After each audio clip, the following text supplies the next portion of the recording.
I was born in Louisville. Came to Carrollton in 1942, my freshman year in high school.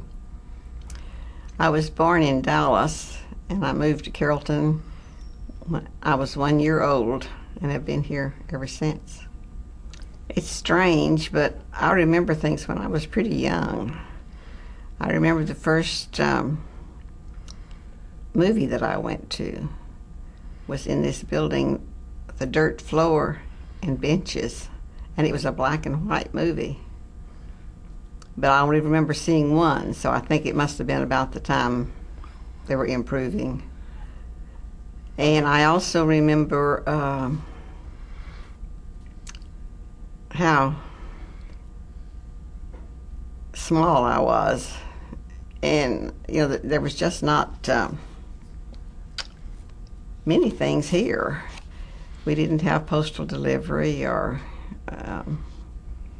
anything like that. And one of the things I remember most is my parents. We lived on a farm, and you went to town once a week to buy groceries. But I was so little, I didn't remember too much of that when I first moved here. But the main thing I remember was so fun. It was the movie theater. At that time, we only had one grocery store. Then I don't kind of skip in there. I don't remember too much more until about the time for me to start school. But I had 4 brothers. They were all in the school district when we moved to Carrollton. And, but there was just a dirt road, really, that went up to our house. It was really where the Sumner addition is, just north of Trinity Mills. There's up on a top high hill. We lived on a house up there, and it was all farmland. In 1933, there was Franklin Roosevelt came up with the CCC to help people. And my mother was active in the Home Demonstration Club. And she found out through it that they were wanting to hire someone to run a cannery. And so she checked with the home demonstration agent and got the job, which was really a big deal. They paid $80 a month, and that was a lot of money.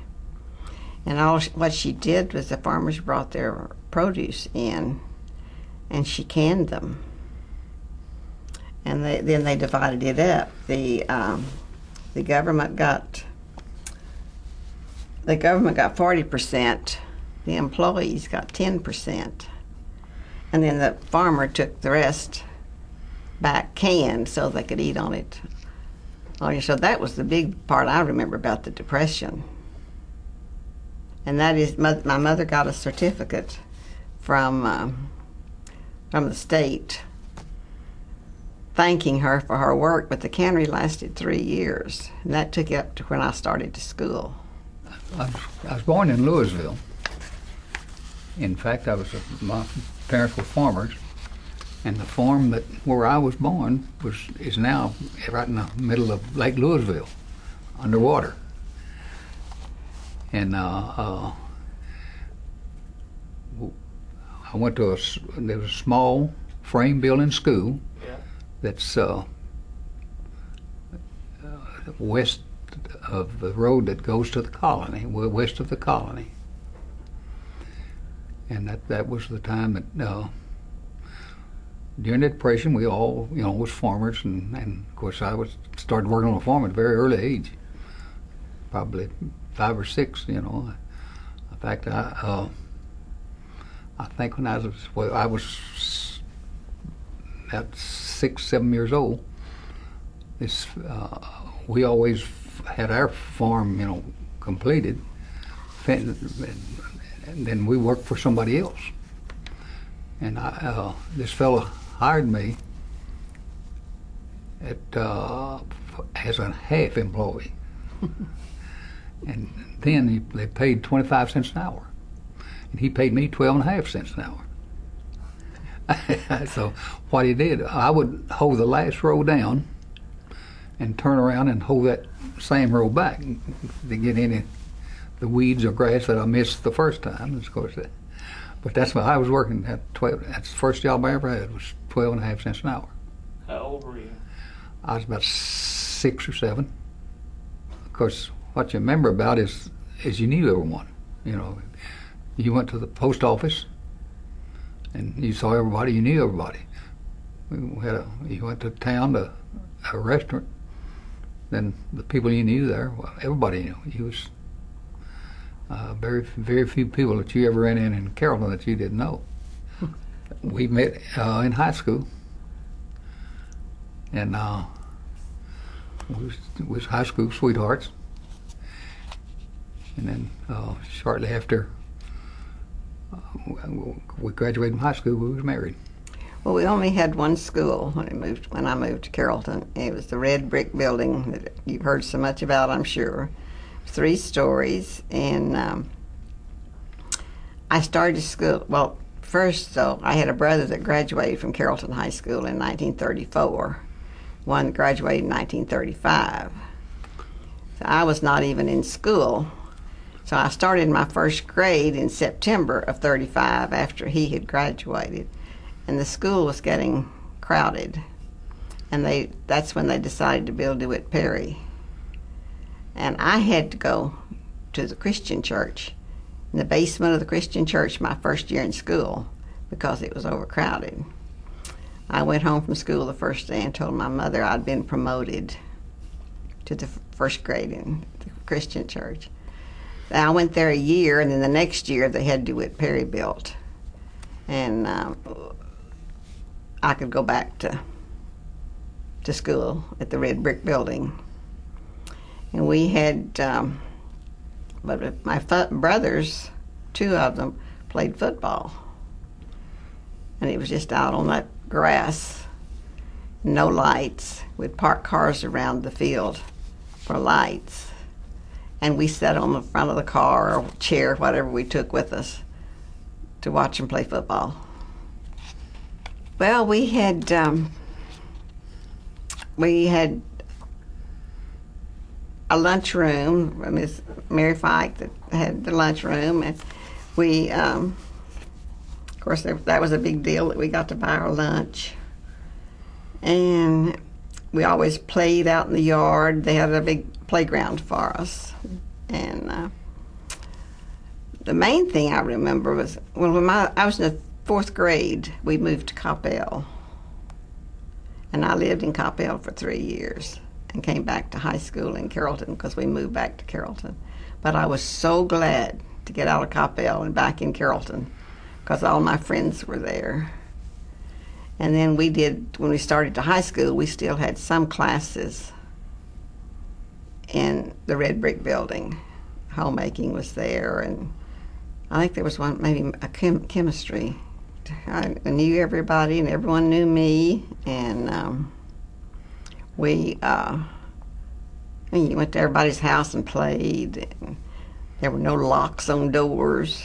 Everybody knew everybody. I thought it was pretty great. You wouldn't dare do the things now that we did. You'd be afraid to. Even for a while, there was a year or 2 that they had a dance every Saturday night on the square. That brought everyone to town. But everyone came to town on Saturday to buy groceries and to visit. It was we were just a lot closer. We don't even know our next door neighbor most of the time now. And so many of the stores even had, you could go and buy anything you wanted and charge it. And at the end of the month, they'd give you a bill. Even though they knew who all the children were and who they belonged to, so they'd bill. There was a limit to what you could go in and do. But I think it was pretty great. The merchants were really good and supported the school. I really enjoyed high school. It was, the teachers all knew you, and I took part in everything. And when he came to Carrollton, he was the big football star, so that was great. That made my life better. But we even went to the same church, so we were really together a lot. But the high school was really great. The teachers were good. And one thing we had, we're probably getting ahead of myself, but during the end of the war, or the war was still going on, and there was a shortage of teachers. So we got a lot of really young teachers. Sometimes they'd give them a teaching certificate even if they hadn't gone to school but a couple of years. And so they were more like us. They were good. Mm-hmm. Well, I remember on Pearl Harbor Day, my mother sitting and crying all day. We listened to the radio. Of course, didn't have a television then, but we listened to the radio, and Mother cried all day because I had 4 brothers. And we knew where they were going. So it was a pretty sad time. And then we had gas rationing, tire rationing, sugar rationing. It affected Carrollton a great deal. I think we didn't have mail delivery, and we had to go to the post office to get our mail.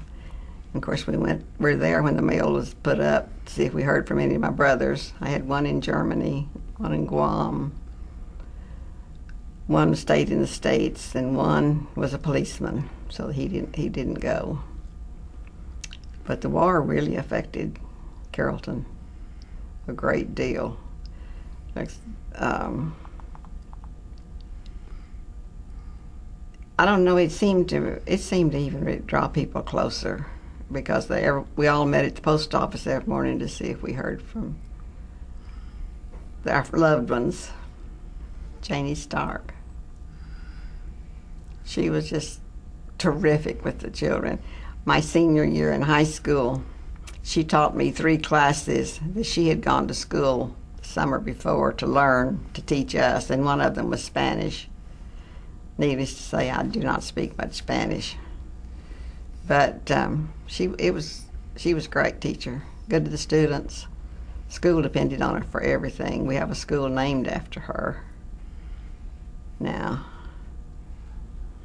One thing that really stood out was every so often we had a carnival that came to Carrollton. That was really a big deal. It would come and stay over the weekend, sometimes a week at a time, but most of the time just a weekend. And that was really a big occasion. But there are just a lot of things that were, sports were big in Carrollton, and of course everybody participated. Well, the year that I moved to Carrollton was, the beginning of kind of in World War II, and the teachers, we were short teachers. They were going into service, and some of the administration was changing, and the first 3 years we were in high school, I think we had 4 superintendents and 5 principals. When I moved there, C.C. Carver was the superintendent, and E.P. Berryhill was principal. And Carver went into the service.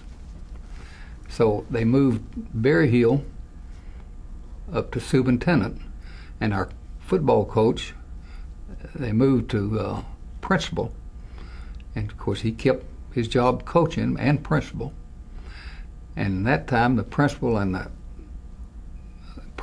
superintendent usually taught at least one class. And he did. He kept teaching one class, coaching, and was principal. And then Mr. Berryhill, who had been moved to superintendent, was just a few months. Grand Prairie got him. He went to Grand Prairie.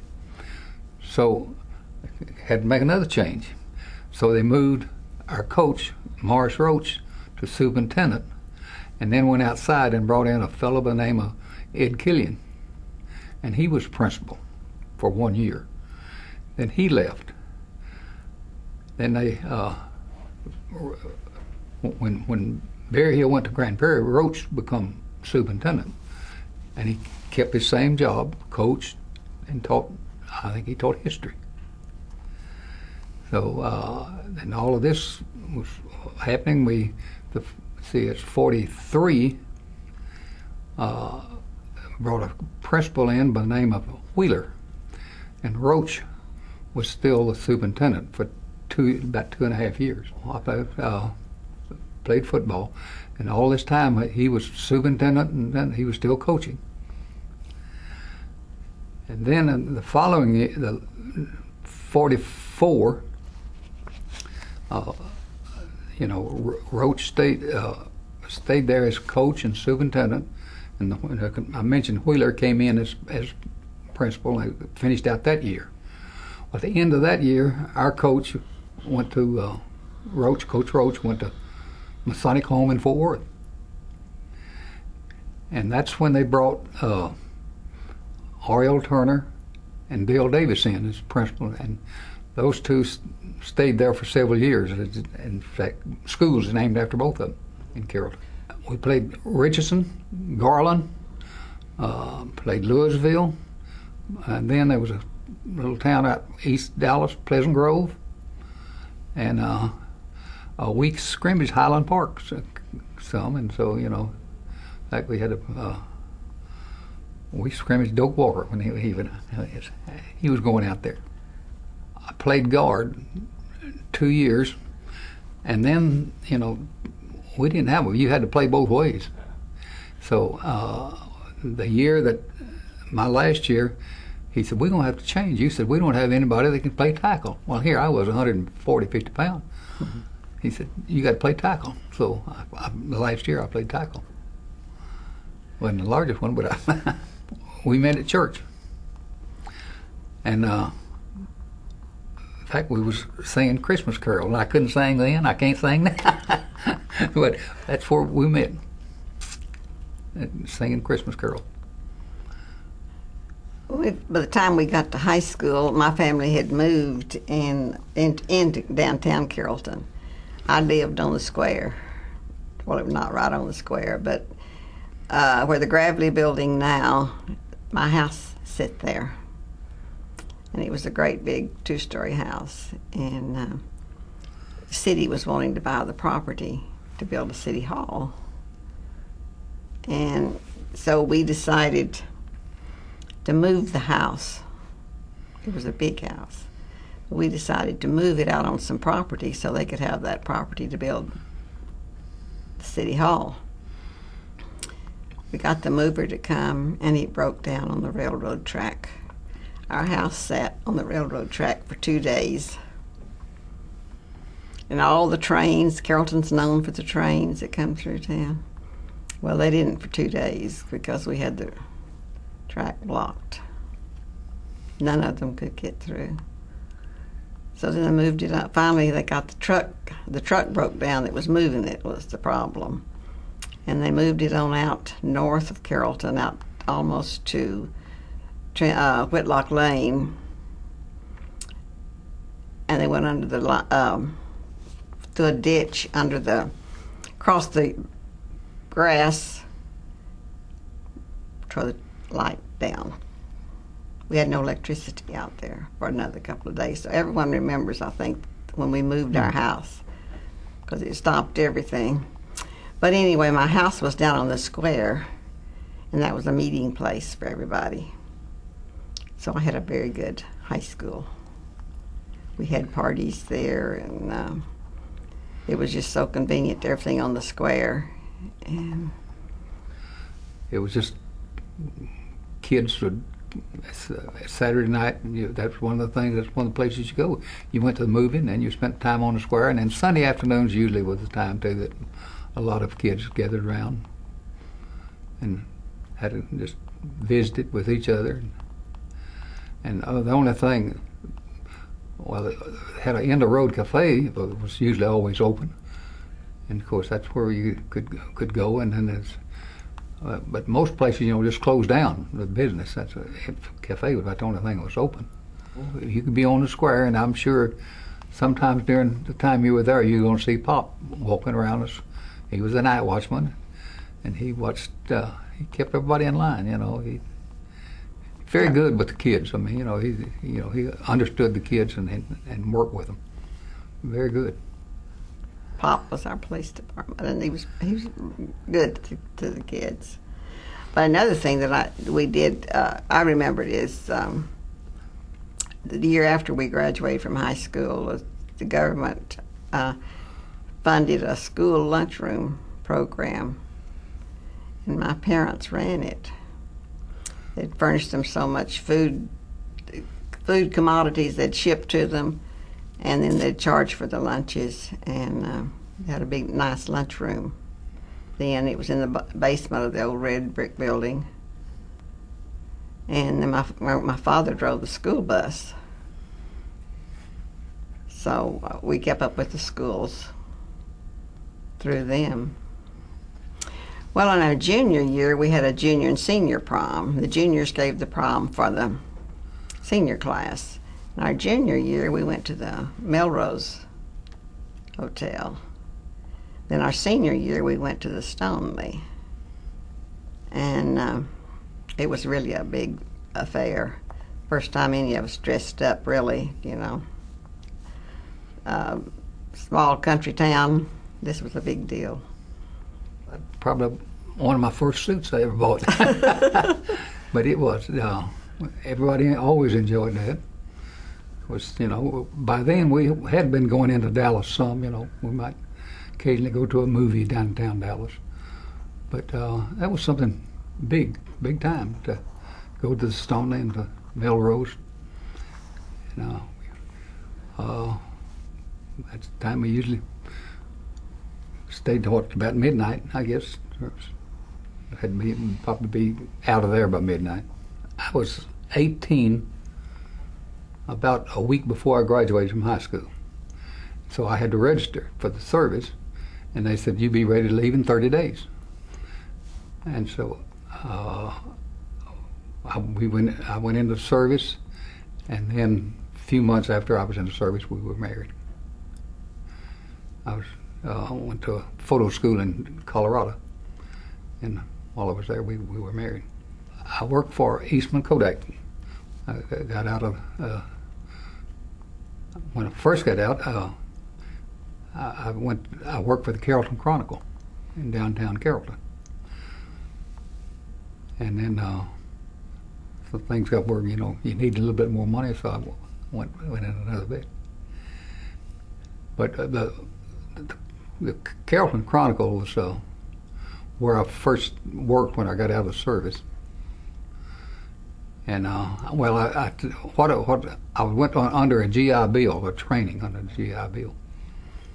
And I went there, and then worked there a few years or so, and then went to work for Kodak for the next 34 years.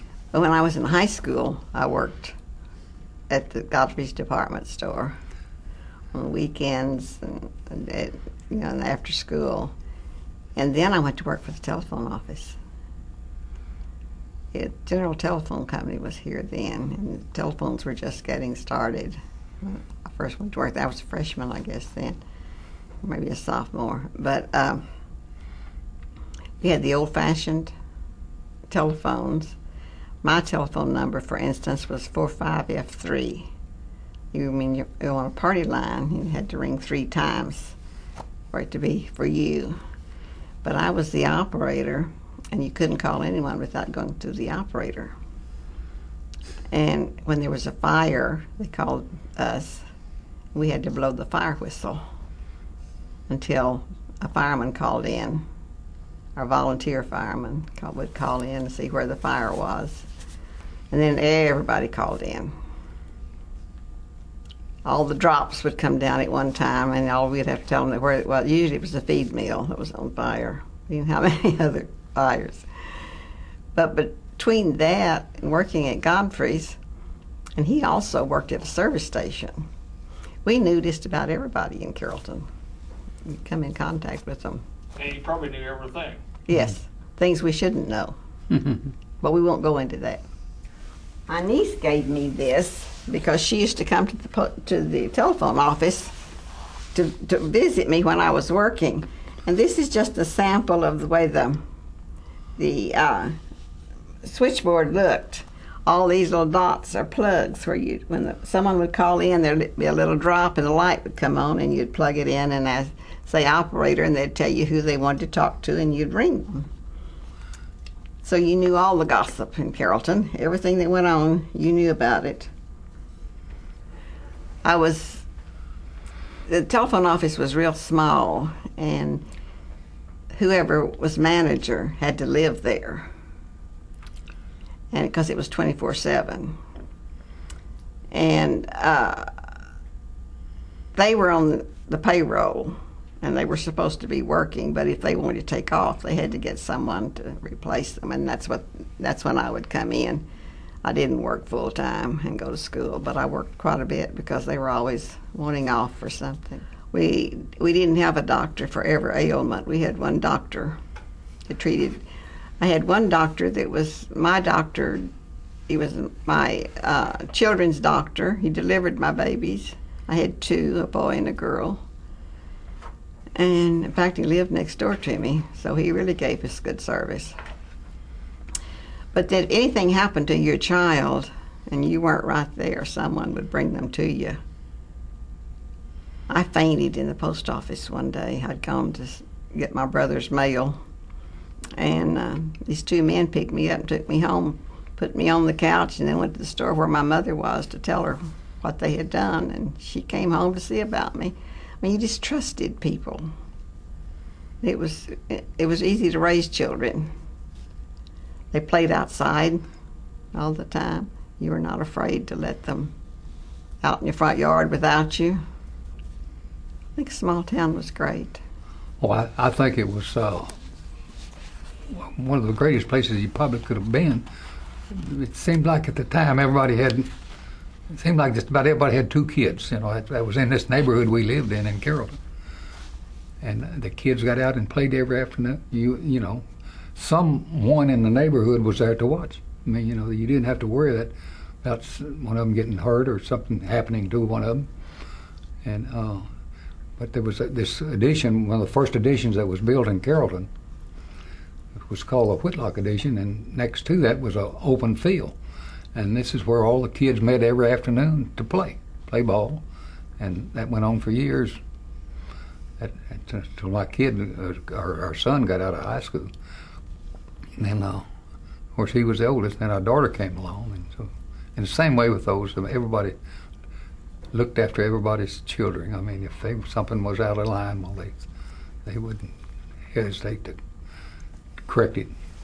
When we were there, the only thing was downtown square, and then the first shopping center was up on Beltline, and it was getting built up, and then by then the schools, we were getting more schools, and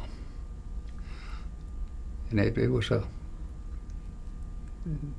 quite a change, you know, when we started getting these shopping centers and everything else. We even got mail delivered to our doors, and so, you know, I just gotten out of service, and I was working at the Carrollton Chronicle.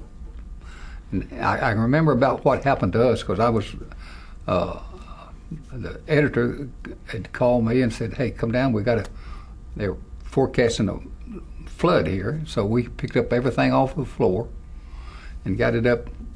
We knew water was probably would be in the building. And it did the water was 2 foot inside of the building. And so there was nothing damaged from the flood, because we had everything up. But we had a electrical short in the linotype machine, and it created a fire in there. So, but the fire truck did get there, and they came through the window and put the fire out. But you know, very few people could get flood insurance down there. Well, because he had a fire, Nick was able to collect insurance because of the fire. And I think we was out of operation about 2 weeks. We got everything, we worked everything ready, and then went to Plano, and Plano let us print the newspaper over there for 2 weeks.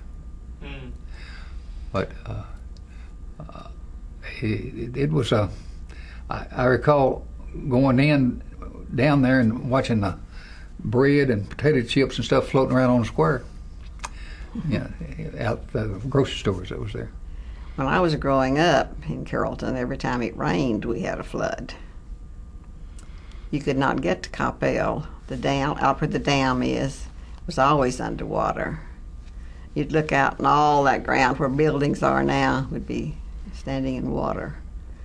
So I was used to really having floods. Well, my brothers and my cousins would all get together and go out and swim in the gravel pit and have picnics out there. And there were not many churches, but everyone went to church.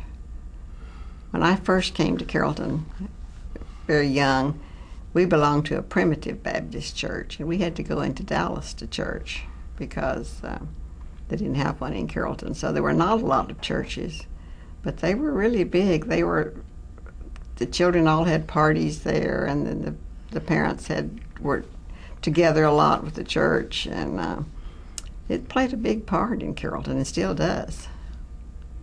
Of course, they always had baseball teams, and so that was another area where we met with the people and everything. And of course, they always had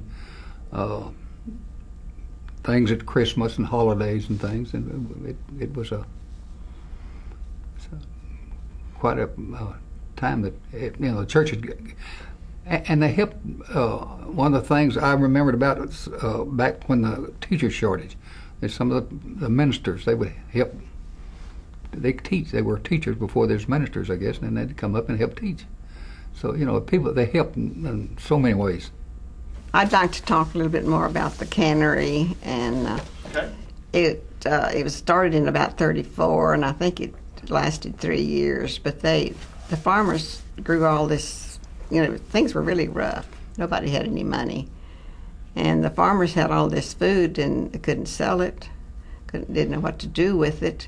So the government came in and started the cannery, and the food was divided up among everyone, which fed a lot of people. But then sometimes there'd be as many as 3 shifts. When the harvest came in and it had to be done, they'd work all night, and really fed a lot of the people in Carrollton. And then in '37, they started a mattress factory here, because the farmers couldn't sell their cotton. Nobody had money, so they made mattresses. Mother still ran that. These were all grants from the government, which over the years the grants have really helped Carrollton. They did the mattress factory, they did the cannery, they did the grant for the school lunchrooms, and Nick did the Carrollton Chronicle, had the GI Bill of Rights. So the government really helped a lot. Then I think a lot of these things are not recorded in the history much in Carrollton because they just got pushed aside. It was because of the time. The cannery was downtown on the square at the back of what is now the Antique Mall. And there was all this ground out there, and I could go. She'd let me play out there, where someone was watching me all the time. But it was other people would that worked there would bring their children too sometimes, and we'd all just play out there. But I think it's really important to know that the government helped the city of Carrollton that much. Okay. Mention the effect that the gas rationing had on schools, and I worked at a service station, but in schools, they couldn't get gas even to take us to sports events. Now this is where we're talking about the people and how they came across. Some of them, they could only have so much gas too, and so we had to get parents to take us to the football games because we didn't have the gas to drive the buses. And but I know when I worked in a service station on the weekend, and of course the distributor of the gas, farmers could get more gas than people that was driving back and forth to work. So he would bring us, if a farmer had a little bit more rationing than he needed, then he would bring us the tickets, and And occasionally, if somebody come by and really needed some gas, then we'd let them have the ticket, or give them 4 or 5 gallon gas. But that was it was a rough time in there for people going to school, and also at the same time, they had a lot of trouble getting drivers to drive the buses. When it first the war, of course, a lot of the merchants. In fact, her dad drove bus for several years too, and but those people just helped in so many ways. Say, like the people in a grocery store, they'd let their employee off to drive the bus in the morning, and then another store might let the driver off to drive in the afternoon. And then that happened for about the first 2 years of the war, and then it got so, it just wasn't available. And so they went to the Dallas County judge, Lou Sterrett, and he gave the school permission for the boys to drive buses. In fact, I drove a bus for my junior and senior year, picking up kids. But it was a tough one. Getting these kids to sports events. Now, we did not, they never closed down our sports. They never stopped them. Some schools did.